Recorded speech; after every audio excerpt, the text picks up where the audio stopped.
Thanks for inviting me to talk. I'm going to whiz through quite a lot of stuff because I find it very difficult, as someone else mentioned about the elevator pitch, to talk about 1.0 without talking forever because we do so many different things. I'm the co-founder, CEO and creative director of 1.0 and 1.0 Industries. I've got 3 jobs there already. 1.0 strapline is adventures in moving image, and I think like any adventure there shouldn't be one set route. You should have lots of different opportunities, and that's what excites me about life, and I think that's what excites me about my job. I don't know what I'm going to do tomorrow, and I think playing with digital and reality, I think there should be many different courses for you, and I like when things mix up together. The Guardian says nice things about us. So this is a stab at trying to describe 1.0. We're a hybrid organisation, we're a production company, and we do these events all over the place. Now if someone said that to me, I'd probably disagree with them immediately. So here's a bigger slide with lots more stuff on there. So the kind of things that we do, and these are all relevant to kind of making things digital real in terms of this conversation. So we do everything from public events, we work with artists, content development, publishing, education, production.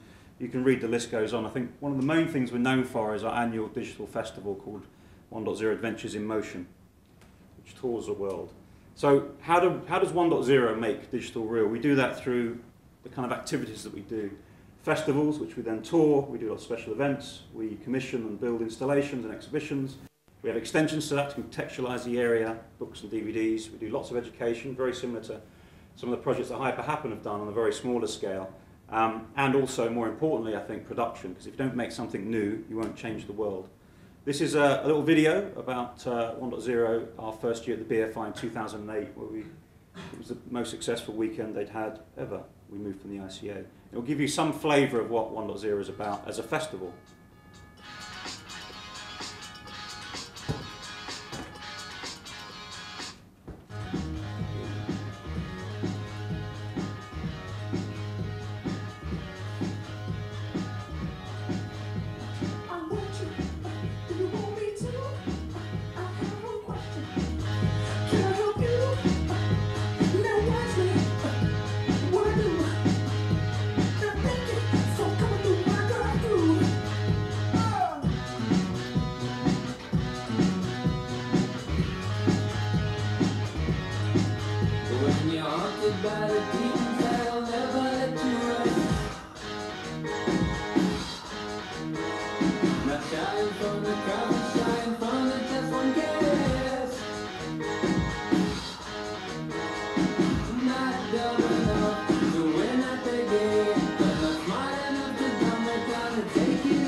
Idea, hopefully.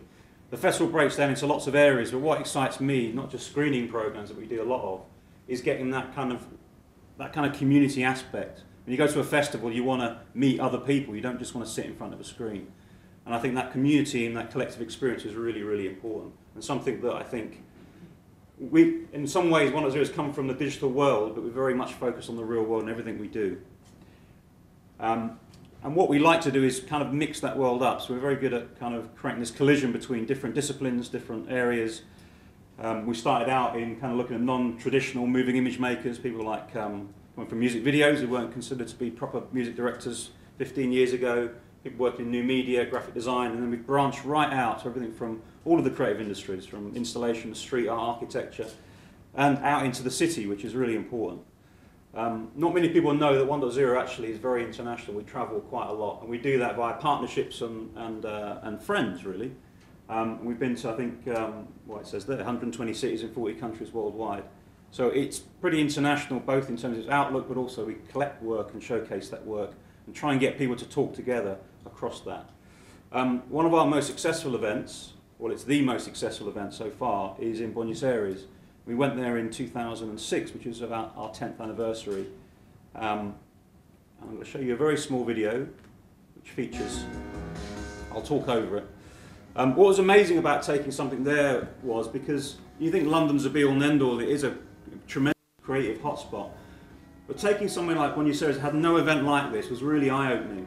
We took over this old nunnery, which is a contemporary art centre in the heart of OneDotZero, and we had 20,000 people in 3 days, which for us doubled our kind of best audience, doubled our London audience. And what people came, they queued up for hours to get into the building because there was a limit of 2,000 people to be in the building.